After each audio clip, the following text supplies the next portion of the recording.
Muslimin dan muslimat yang dirahmati Allah Subhanahu wa taala, pada malam yang ke-16 daripada bulan Islam Jumadal Ula 1444 Hijri, pada pertemuan kita pada angka atau bilangan yang ke-74 pada hari ini.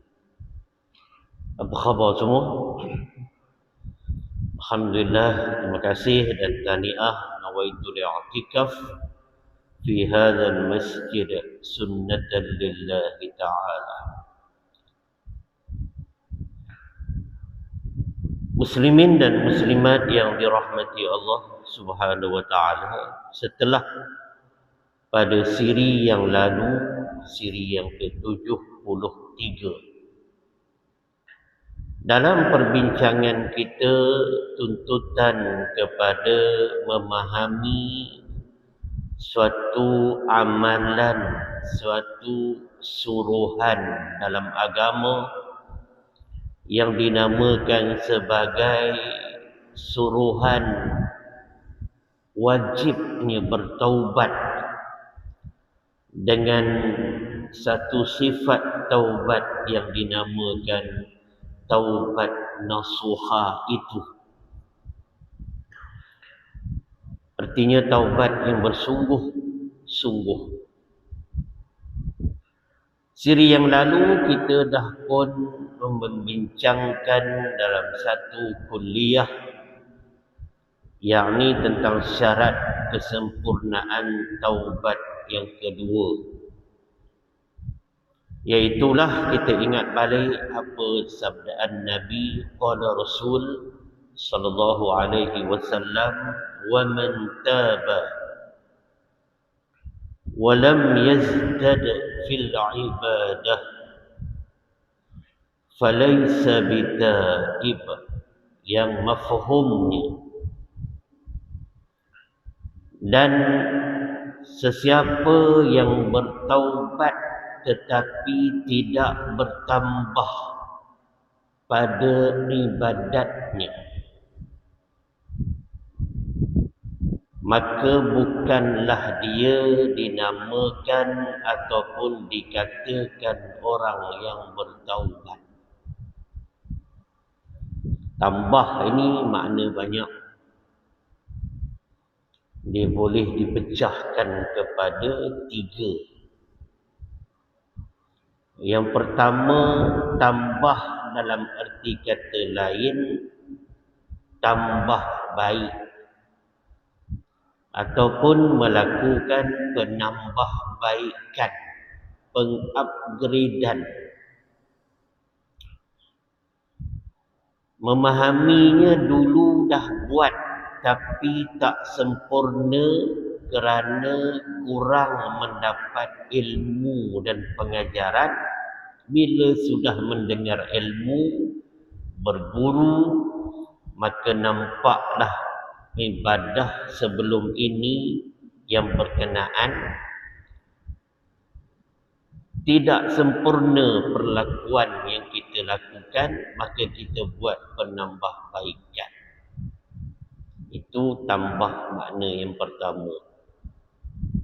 Lebih-lebih lagi tambahnya itu pada amalan-amalan atau ibadat yang bersifat fardu ain.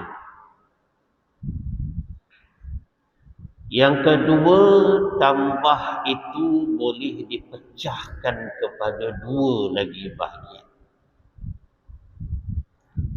2 pecahan 1. Tambah itu maknanya dulu tak buat, maka bila dah faham, dah dengar ilmu, sekarang buat. Contohnya dulu tak baca Quran, sekarang baca Quran. Dulu tak buat, sebulan tak pegang Quran, tak rasa apa pun. Seolah-olah rasanya hidup ni semayang saja. Lepas tu tunggu bulan Ramadan, pakat-pakat puasa, pesta makan. Jadi baca Quran ni rasanya nak nak baca pun baca, tak baca pun tak apa. Haji Azmi mana Haji Azmi? Lama tak nampak. Ada? Mana dia? Nyorok. Megat mana Megat? Megat Hafizi. Oh, Terengganu kita ya. Sehat Megat? Kemah keming loh. Oh. Jadi dulu tak buat, sekarang buat. Dulu kedekut hari Jumaat pun tak bubuh dalam tabung, sekarang mula buat. Dulu tabung cari dia, sekarang dia cari tabung. Zainuddin mana Zainuddin? Menyorok pula hari ni. Makin ke kiri nampak. Awak saya nampak dari pun saya kenal. Pasal duk lari lah. Baik. Tambah yang kedua, pecahan dua. Kalau yang pertama tadi, dulu tak buat, sekarang buat. Tambah yang dua, pecahan dua. Dalam satu amalan itu, satu ibadat itu, dalam satu amalan, makna dia buat, tetapi yang sunat tak buat. Maka dia pun mula tambah yang sunat-sunat. Semalam saya berkuliah di satu masjid dekat Shah Alam. Lepas semayang, imam veteran dia duduk sebelah saya, menyatakan isi hatinya. Imam veteran. Dulu dia pernah mengaji pondok. Dia kata, apa pandangan Ustaz? Kita tengok orang-orang sekarang ni sembahyang nampaknya macam-macam pembawaan. Dah tak berapa dah nak beramal dengan wirid-wirid yang tok-tok guru dulu buat. Dah ada yang tak nak berdoa lepas semayang dengan alasan semayang itu doa lah dia kata. Siapa pula kata semayang itu tidak doa? Tetapi kita kena ingat, di antara sunnah sembahyang ini ialah berdoa selepas sembahyang. Dalam sembahyang tu memanglah doa, lebih-lebih lagi pada sujud. Tapi lepas bagi salam ke kiri dah sapu muka tu sunat. Lepas tu kita berdoa setelah wirid yang disusun oleh ulama-ulama tu, lepas tu kita doa elok-elok dadah tangan. Siap Nabi ajar dalam kitab Wasiyatul Mustafa. Nabi ajar pada menantunya, sepupunya, sahabatnya, khalifah sesudahnya, yakni Sayyiduna Ali bin Abi Talib radhiyallahu an wa karramallahu wajhah. Wahai Ali, apabila kamu berdoa, maka angkatkan tanganmu di paras dada dan rapatkan, temukan kedua-dua tapak tanganmu, lihat kepada tapak tanganmu. Kemudian sesudah berdoa, maka bawalah kedua-dua tapak tanganmu ke muka dan sapu. Itu sunnah berdoa. Datang orang kita mungkin kerana ada tengok bapa Arab ni, dia doa tangan letak kat ujung kepala lutut dia. Macam orang yoga. Minta maaf lah. Gitu ya. Lepas tu tak sapu muka pun, dia buat macam ni. Dekat gitu. Gitu. Jadi apa nak jadi orang sekarang ni, dia kata. Wirid tak berapa nak buat. Apa nak jadi? Ialah soalnya benda tu sunat tu cerita lain. Kalau buat penat sangat. Kenapa dulu boleh buat? Ingat sekarang ni tiba-tiba je tukar mazhab dalam 2-3 tahun ni. Ada yang tukar cara ni baru 2-3 bulan je. Dan sebelum ni buat. Masalahnya ilmu. Dulu buat pun tak ada ilmu. Sekarang tak nak buat pun tak ada ilmu. Itu masalah. Apa pandangan Ustaz? Saya kata betul lah apa yang Tuan kata tu. Itulah orang sekarang, saya kata. Seolah-olah tok-tok guru kita dulu buat dalam semayang, lepas semayang macam tak betul. Setelah dia orang ikut fahaman-fahaman yang merengkaskan segala-galanya, kalau kita kekal yang tok-tok guru dulu buat, dia orang kata bid'ah. Lepas tu share dalam video, dalam Facebook, ceramah-ceramah yang berkenaan. Itulah. Saya kata itulah keadaan sekarang, saya kata. Dulu imam yang sama juga dalam bulan Ramadan, dia jumpa saya juga. Ni imam ni, veteran. Kenapa ya orang-orang sekarang ni buat tak berapa nak buat macam tok-tok guru dulu? Paling tidak pun dia kata kalau kitab-kitab yang besar-besar tak ada, buka lah kitab Matla'ul Badrain itu, dia kata. Betul, saya kata betul. Orang sekarang bukan nak mengaji kitab dah. Main telefon je. Kata dia. Quote dan unquote. Tak apalah Ustaz, itu saja saya nak bagi tahu. Dia kata kadang-kadang kita sedih dengan perkembangan orang-orang sekarang ni beramal. Nak kata tak beramal, dia beramal. Tapi kenapa senang sangat berubah? Dia gitu. Jadi tambah yang kedua, pecahan dua itu dalam satu amalan yang sunat dulu tak buat, maka sekarang buat, itu namanya tambah. Contoh dalam semayang. Dulu baca tasbih rokok dengan sujud, dia ada lain-lain bilangan. Kalau semayang berjemaah, tengok imam. Kalau imam lama sikit sujud, dia jemaah bacalah 2 atau 3 kali.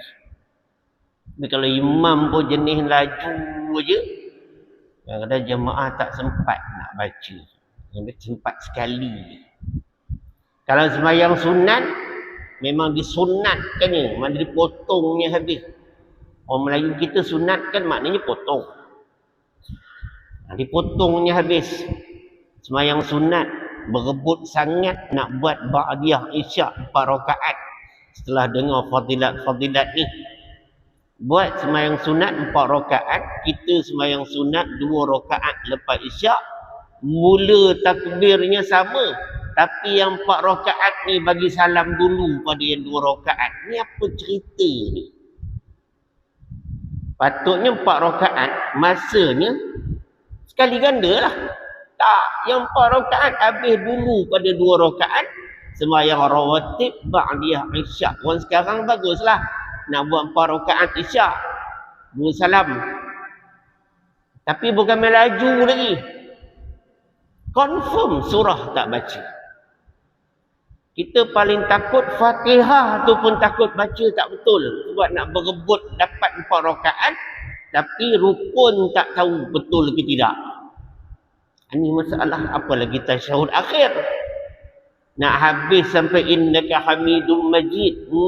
Kelautlah jawabnya. Apalagi nak baca lepas innaka hamidum majid. Allahumma inni a'udzubika min azabil qabr wa min azabi jahannam. ومن فتنة المسيح الدجال ومن شر فتنة المسيح ومن فتنة المحيا والممات ومن شر فتنة المسيح الدجال. Nak baca 4 perlindungan yang Nabi suruh baca sebelum bagi salam ke kanan. Memang tak baca pun. Kalaulah di pucung ni tak baca, ingat-ingat pergi umrah, haji ke haji ke, ingat boleh baca ke? Orang ramai-ramai macam tu nak cepat, lagi tak baca. Kalau sini tak baca, jangan mimpi di Haramain nak baca. Memang adat tak baca. Nak buat banyak, nak berjemaah kat Masjidil Haram, nak sembahyang banyak. Tapi kalau banyak pun sembahyang tak betul, apa hal? Jadi betul ke tidak dia bermula di Malaysia, bukan di Arab Saudi. Itu masalah orang kita ni. Jadi itu tambah yang kedua dengan 2 pecahan. Dan makna tambah yang ketiga pula ialah kita menambah dari sudut perkara-perkara rutin, perkara daily, perkara harian, perkara yang kita bermuamalah, kita berurusan harian. Inilah yang hari Jumaat kita dengar khatib mesti baca. A'udzu billahi minasyaitonir rajim. Wa ma khalaqtul jinna wal insa illa liya'budun. Shadaqallahul azim. Dan tidak aku jadikan jin dan manusia. Maknanya apa? Allah kata aku jadikan jin dan manusia. Itu maknanya. Hanya untuk beribadat kepada aku.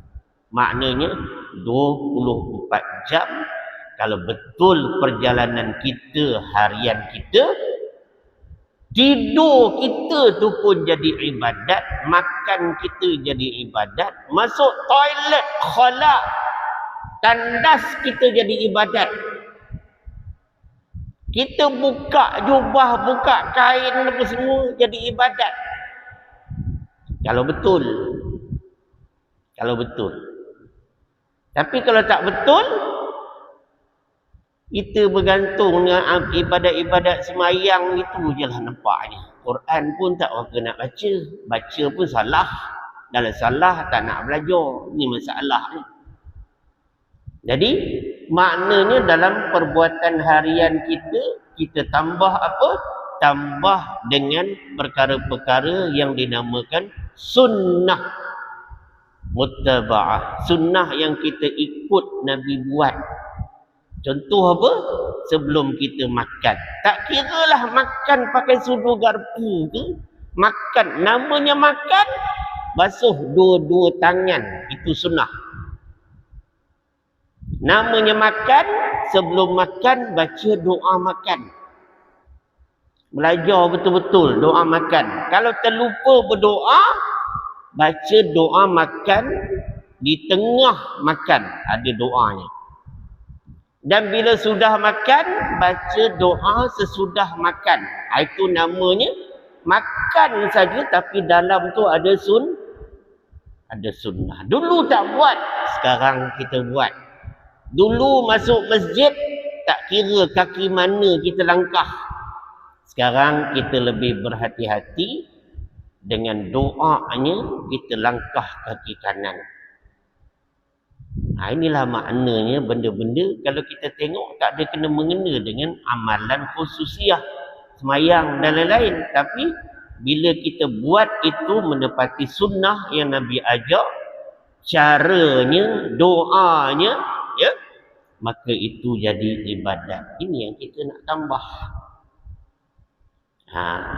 Jadi itulah maksud kata Nabi SAW. Orang yang bertaubat itu kalau tak bertambah ibadatnya, maka bukanlah dia dinamakan orang bertaubat. Kenapa? Sebab orang yang bertaubat ni orang yang berdosa. Dulu banyak tak buat, dulu banyak langgar benda-benda yang salah. Buat benda-benda yang salah. Maka orang bertaubat, dia berazam tak nak lagi buat salah, nak memperbaiki dan nak membuat benda-benda yang baik. Nak membetulkan kesilapan. Bila betul kesilapan, mana kita seolah-olah taubat ni macam kita nak correction balik. Dia begitu seolah-olah. Jadi kena buat belaka lah. Barulah nama orang tu orang bertaubat. Itu kesinambungan pada tajuk siri 73 untuk melengkapkannya. Malam ni kita tengok syarat kesempurnaan taubat yang ketiga. Yang ketiga. Apa sabdaan Nabi? Qala Rasul sallallahu alaihi wasallam, "Wa man taba,"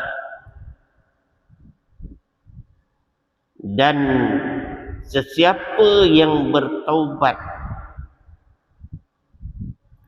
walam yurdal khusma, tetapi tidak menjadikan lawannya redha kepadanya. Tetapi tidak menjadikan lawannya redha kepadanya, falaisa bitaib, maka bukanlah dia dinamakan orang yang bertaubat. Itu dia. Jadi Nabi SAW nak bagi tahu orang yang bertaubat itu hendaklah lawan dia akan redha kepada dia. Walam yurdal khusma, dan sesiapa yang bertaubat tetapi tidak menjadikan lawannya. Lawannya ni makna musuh dia. Musuh dia, enemies. Musuh dia rela atau redha kepadanya. Maknanya pada asas bahasa kita faham, musuh ni dia takkan redha dah dengan kita kan? Betul? Musuh mana boleh setuju dengan kita? Redha ni macam setuju kan? Musuh dia akan bertentangan dengan kita. Kita kata kanan, dia akan kata kiri. Kita kata betul, dia kata salah. Kita kata datang, dia kata pergi. Itu musuh. Itu adat musuh. Tetapi orang yang bertaubat ini, musuh dia boleh redha dengan dia, boleh setuju dengan dia. Maknanya apa? Maknanya orang yang sebelum ini jadi dia punya enemy, jadi dia punya musuh, akhirnya boleh jadi kawan. Bila bersetuju tu jadi kawan lah kan? Dulu tak setuju, sekarang setuju dengan kita. Makna musuh kita dia boleh terima kita. Maknanya musuh pun jadi baik. Sebab kita orang bertaubat nak jadi baik. Jadi musuh ni pada bahasa mana orang tak baik. Tapi bila kita ni ada nampak petanda-petanda, ya, simptom, ada nampak dia punya dia punya kelibat taubat tu nampak, lama-lama musuh pun terpengaruh dengan perubahan yang dia buat. Walaupun sebelum bertaubat, orang yang bertaubat tu sama geng dengan dia. Makna satu kapal. Tapi bila yang ini dah bertaubat, yang seorang lagi tim B ni masih lagi tak nak berubah, tiba-tiba tim B yang tak nak berubah, dia tengok tim A yang dah bertaubat ini boleh berubah, dapat memberi kesan kepadanya dengan izin Allah, maka dia pun setuju dengan perubahan kawan dia yang dah buat penambahbaikan tadi. Dia setuju dengan kawan dia.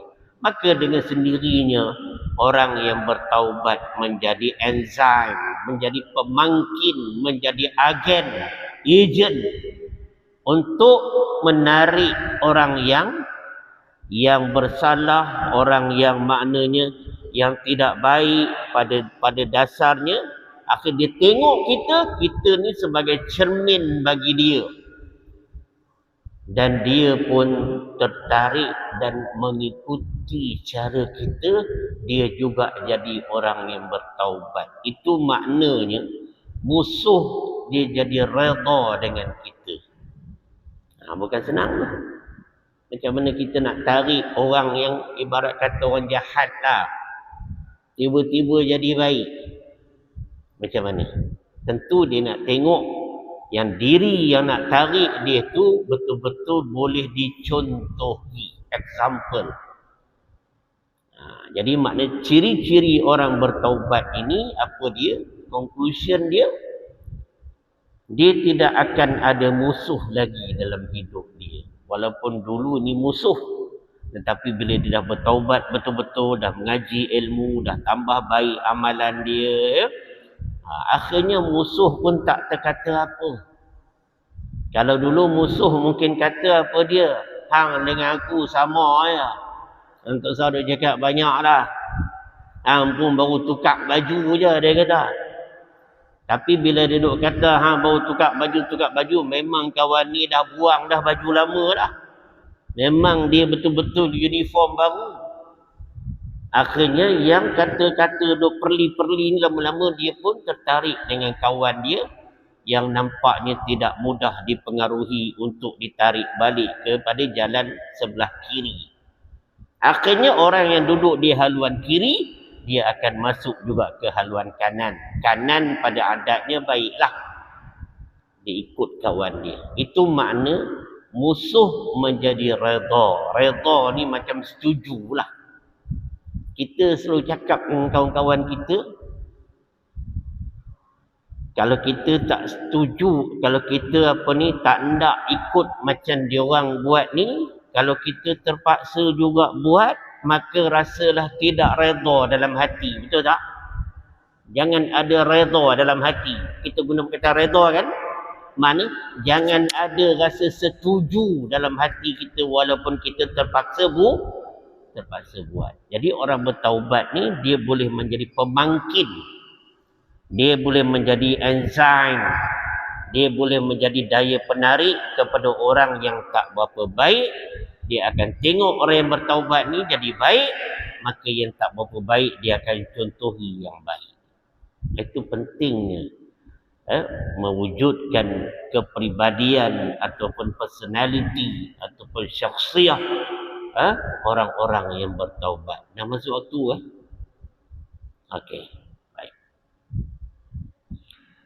Jadi muslimin dan muslimat yang dirahmati Allah Subhanahu wa taala, bukan senang kita nak bagi orang bersetuju dengan kita. Kita sendiri mesti jadi contoh teladan yang boleh diikuti baru orang setuju dengan kita. Kita nak suruh orang buat baik, kita sendiri tak buat baik, macam mana orang nak ikut kita? Kita hanya ada kekuatan untuk mengajak orang buat baik kalau kita sendiri orang boleh nampak buat baik. Kita nak ajak orang datang ke kuliah agama, kita pun jarang datang. Orang takkan datang. Tapi bila kita sendiri istiqamah dengan kuliah agama, kita memujuk mereka, mengajak mereka, membawa mereka, meruntun mereka, mereka pun nampak kita bersungguh-sungguh. Daripada kita tak biasa dengan masjid itu, kita nampak macam orang yang familiar dengan masjid. Walaupun kita dulu orang asing. Dan dia tengok kita, dulu dia ni jarang pijak tangga masjid. Tiba-tiba di masjid ni macam dia dah biasa. Pak Imam dia kenal apa semua, dia kenal dulu, dia tak kenal. Masuk waktu lah. Dah. Kita hormat azan insyaAllah.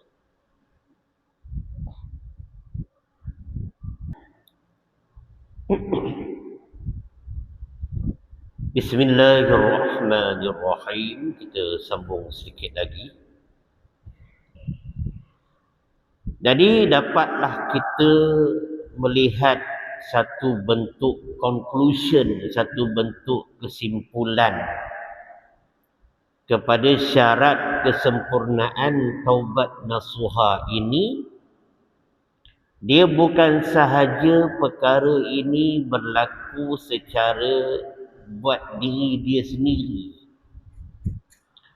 tetapi sebab taubat ni sama ada dosa itu sendirian berhad ataupun dosa itu ada kena mengena dengan pihak lain. Dia kadang-kadang dosa tu kita sendiri je seorang-seorang. Tapi ada dosa kita dengan geng. Jadi yang tadi ni melibatkan geng lah. Bila melibatkan geng ni yang payah. Kalau diri sendiri tu agak mudah sikit kita nak olah. Tapi bila melibatkan orang lain pun sama. Masa kita pun macam dia juga. Ni kena usaha lebih. Sebab hidup kita ni, kita bermuamalah. Bermuamalah artinya kita ni berhubung dengan orang. Kita berurusan dengan manusia. Sebab itulah persoalan hablum minan nas juga termasuk dalam usaha yang mesti diperbaiki. Dengan arti kata lain, orang yang bertaubat ini sendiri secara tak langsung apabila dia boleh mempengaruhi musuh dia, boleh jadi redha, boleh jadi setuju dengan dia. Bila kata musuh dia, makna musuh tu ada kena mengena dengan dia lah. Betul tak? Kalau tidak, tak kata musuh dia. Betul? Mungkin kita kata musuh orang lain. Tapi makna orang itu musuh kita.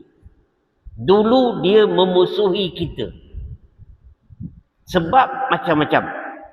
Hawa nafsu punya pasal, campur dengan pengaruh iblis la'natullah, maka jadilah musuh. Tapi bila yang musuh itu dia boleh redha atau dia boleh setuju dengan kita, bermaknanya orang-orang dengan ciri-ciri taubat nasuha yang sempurna ini secara tak langsung Allah menjadikan dia sebagai seorang da'i, seorang penyeru. Seorang penyeru. Dia bukan baik sendiri, dia juga mahu orang lain jadi baik. Inilah istilah agamawan. Kalau manusia itu dia baik hanya pada diri dia sendiri, kan? Orang itu dinamakan orang soleh. Ataupun kalau perempuan, solehah. Orang soleh ni dia baik dia sendiri je. Dia tak ada nak kacau orang. Maknanya kalau orang lain buat tak baik, kadang-kadang dia buat dia. Yang penting diri aku. Macam dedalu. Melepaskan pucuk masing-masing. Dia nak selamatkan diri dia je. Orang lain jadi tak baik, dia tak ambil kisah pun. Islam tak boleh macam itu.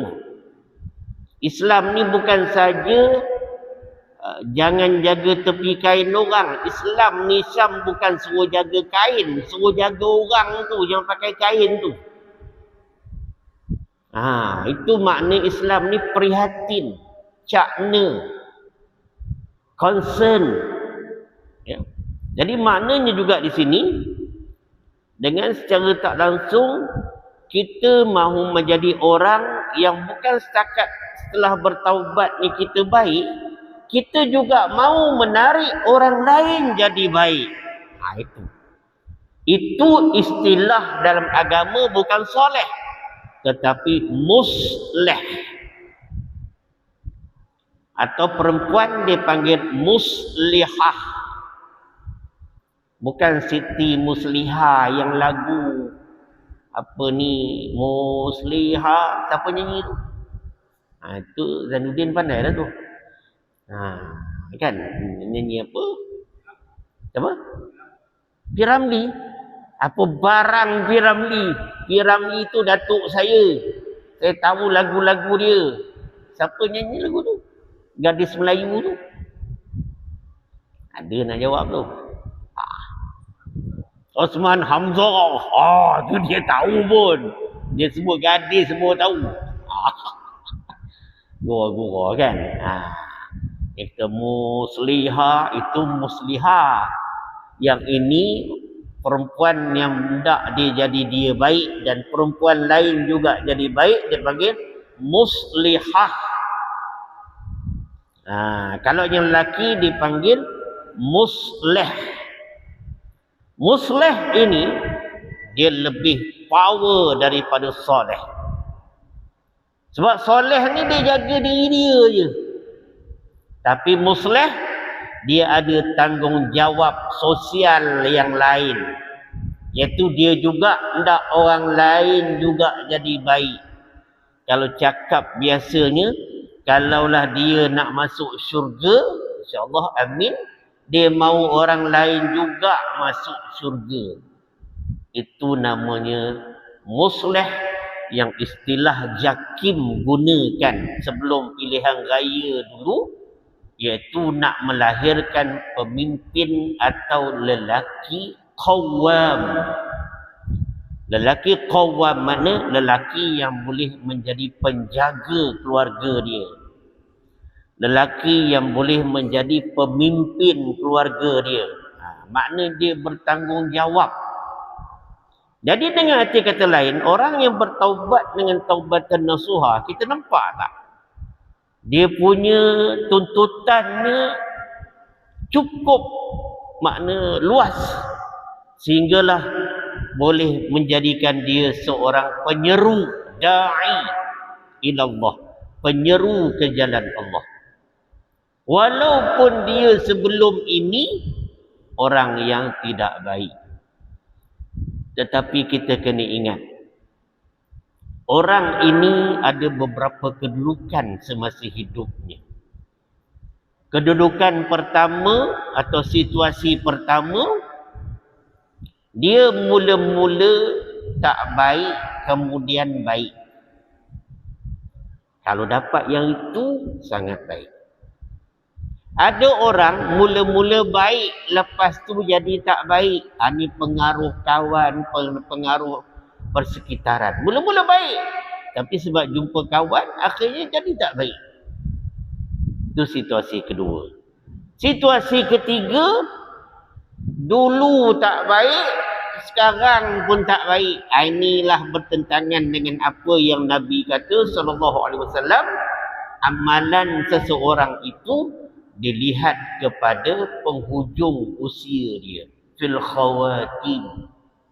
Hujung usia dia tu, hujung usia ni bukan mesti makna pencen. Yang muda pun kadang-kadang mati dulu. Hujung usia ni bukan makna kena balik haji. Bukan mesti pergi haji makna hujung usia. Hujung usia ni bukan makna nombor bilangan umurnya banyak. Bukan. Tetapi hujung usia ni maknanya apa? Hari-hari terakhir sebelum dia meninggal dunia. Tak kira lah berapa umur dia. Jadi di penghujung usia dia tu dalam keadaan yang baik. Tak nak bergaduh dengan orang, nak wujud yang baik-baik, nak tambah amalan, nak banyakkan taubat, nak banyakkan amalan. Itu maknanya yang dinilai dari segi agama ialah bagaimana di penghujung usia seseorang itu dengan amalan yang dia ada. Itu yang Nabi kata, amalan tu dinilai di situ. Sebab itulah kedudukan ketiga tadi, ada orang dulu tak baik, sekarang pun tak baik. Tapi nak dapat dulu baik, sekarang baik, payah. Sebab kita bukan hidup dalam gua, tak bercampur orang. Bila kita bercampur orang, kita kena banyak mujahadah. Kita berjuang, kita kena banyak jihad.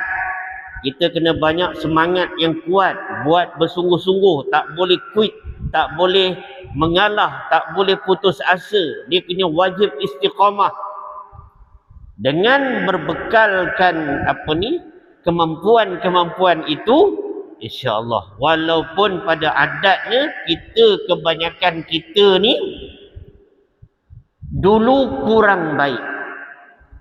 Kita usaha supaya sekarang ini sampai ke penghujung usia kita jadi baik. Baik. Jadi inilah maknanya seorang yang bertaubat itu dengan sendirinya Islam mendidik, mentarbiah jiwa-jiwa mereka.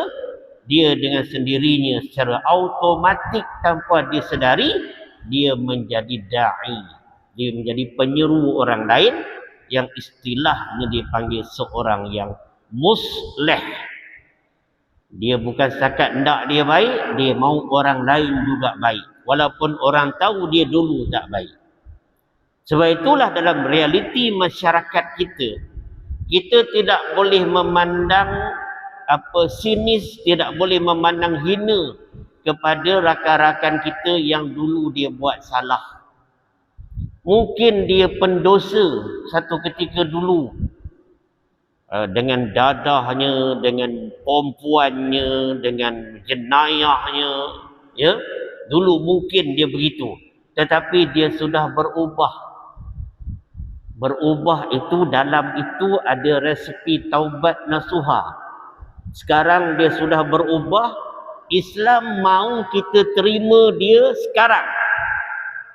Here and now, kata orang counselling, kata orang motivasi. Kita terima seseorang itu here, sekarang ni dia macam mana, and now, pada ketika ini dia macam mana. Tak usah kira dia dulu. Tetapi bila kita kira, kita tengok dia dah elok, kita duk flashback, kita throwback dia punya track record dia yang tak elok dulu, maka kita ni senantiasa ada sifat mazmumah yang terkeji, duk sangka buruk tak habis-habis sedangkan dia nak berubah. Jadi tengok tuan-tuan ya, magnet. Macam mana dia punya field of magnet itu, ya. Dia punya lingkaran besi berani dia tu, orang bertaubat ni, dia akan banyak memberi kesan-kesan sampingan yang positif kepada orang lain untuk berubah. Itu namanya berazam untuk jadi lebih baik. Dan berazam itu adalah ciri-ciri taubat nasuha. Akhirnya kita tengok doa malam ini yang juga ada kaitan dengan taubat. Doa pada siri yang lalu, siri 73, cuba ingat balik. Allahumma tub alaina taubatan nasuha. Itu doa yang dulu. Syekh Zainuddin ada ambil gambar?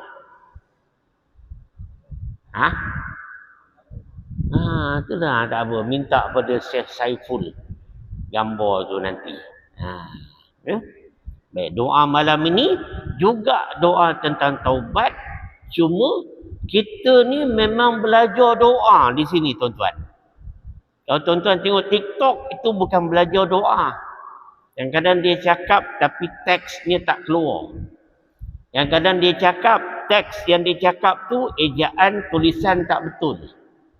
Jadi kita sini memang kita tengok doa ditulis oleh guru sendiri, kita talaqi doa, kita tahu makna doa dan kita ijazahkan doa. Itu baru nama belajar. Kata tok guru dululah. Baik, ikut saya baca. Bismillahirrahmanirrahim.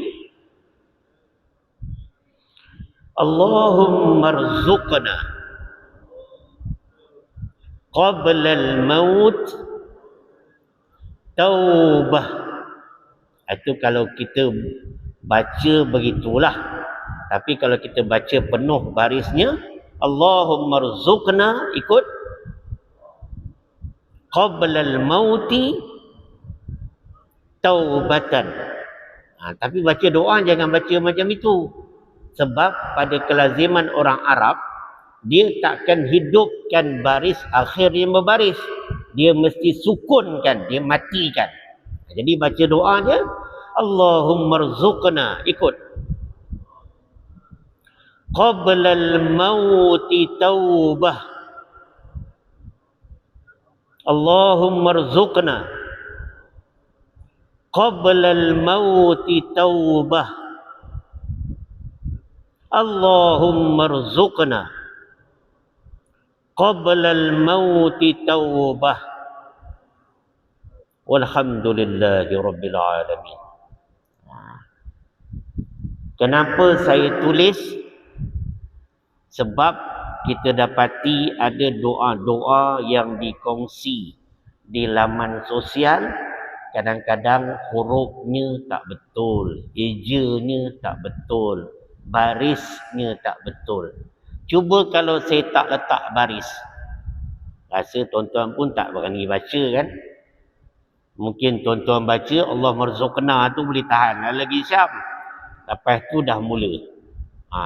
Macam-macam mazhab. Itu baca tu qablul kot. Kata puak-puak lu. Abdul Wahab punya geng. Qabli kot. Dah berkata baru-baru itu Abdul Wahab punya geng. Qabla itu Abdul Wahab punya geng. Qabla selesai, al-mautu ke, al-mauta ke, al-mauti. Nampak? Itu guna ilmu bahasa Arab. Dia panggil ilmu alat.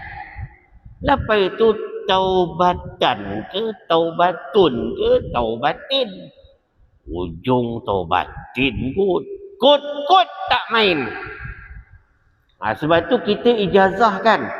Walaupun saya tak ajar kenapa bagi atas, kenapa bagi bawah. Itu kuliah lain. Bukan kuliah motivasi ini. Itu kuliah motivasi bahasa Arab dipanggil. Tapi hari ini ambil dulu yang ni. Baik, apa maknanya? Itu nama kita ijazah doa. Dah baca betul, dah talaqi betul, dah tahu makna. Ya Allah, kurniakanlah kepada kami taubat, dalam kurungan taubat nasuha, sebelum kematian kami. Qabla al-maut maknanya sebelum kematian kami, ya Allah, kau kurniakanlah kepada kami taubat nasuha. Kami pun ya Allah sedang belajar syarat-syarat kesempurnaan taubat. Ya Allah, kami mohon padamu sebelum kami mati, kau panggil, kau jemput kami sedia atau tidak, kau kurniakanlah kepada kami taubat nasuha. Amin. Maka dia punya pelaksanaannya bagaimana Syekh Saiful? Kita amalkan dalam doa lepas sembahyang. Imam-imam tolong baca. Yang doa-doa yang dah familiar tu nak kekalkan, kekal lah. Tapi Tok Guru dulu pesan, biar doa kita ni ada kepelbagaian. Kita belajar tajuk taubat, kita ambil doa taubat. Itu nama serasi dengan tajuk. Jadi itu yang kita nak cari kuliah yang macam ni agak sukar. So sebab itu kita permudahkan orang dapat pengisian-pengisian macam ni. Boleh faham tuan-tuan? Ajaznakum, saya ijazahkan pada tuan-tuan. Maka tuan-tuan jawab qabiltu ijazah. Mana aku terima ijazah tersebut. Itulah saja pertemuan kita pada bulan ini, pada penghujung tahun 2022 ini. Sihat tubuh badan, panjang umur, murah rezeki. Kita jumpa tahun depan. Tahun depan lah, Januari. Datanglah ramai-ramai. Tajuk taubat ini Syekh Zainuddin masih belum habis. Sebab dosa kita banyak. Jadi nak kena cover balik pun tuntutannya juga banyak. Mudah-mudahan dengan cara kita dengar dulu, dia akan datang, hati itu ada kekuatan. Kita akan insaf dan kita usaha untuk memperbaiki diri kita. Tidak gitu bukan? InsyaAllah Terengganu banjir lah ni. Kita doakan orang Terengganu semua dalam pemeliharaan Allah. InsyaAllah amin, dan juga lain-lain tempat. Sekian, ampun maaf yang baik daripada Allah. Silap teman saya sendiri. Wabillahi taufiq wal hidayah. Wassalamualaikum warahmatullahi wabarakatuh. Bismillahirrahmanirrahim. اللهم ارحمنا بالقرآن الكريم واجعله لنا إماما ونورا وهدى ورحمة. اللهم ذكرنا منه ما نسينا وعلمنا منه ما جهلنا وارزقنا تلاوته آناء الليل وأطراف النهر واجعله لنا حجة يا رب العالمين. اللهم فقهنا في الدين وعلمنا التأويل واهدنا صراطك المستقيم. وصلى الله على سيدنا محمد وعلى آله وصحبه أجمعين والحمد لله رب العالمين. سبحان الله وبحمده سبحانك اللهم وبحمدك أشهد أن لا إله إلا أنت أستغفرك وأتوب إليك. بسم الله الرحمن الرحيم. والعصر إن الإنسان لفي خسر إلا الذين آمنوا وعملوا الصالحات وتواصوا بالحق وتواصوا بالصبر. صدق الله العظيم والله أعلم. Terima kasih.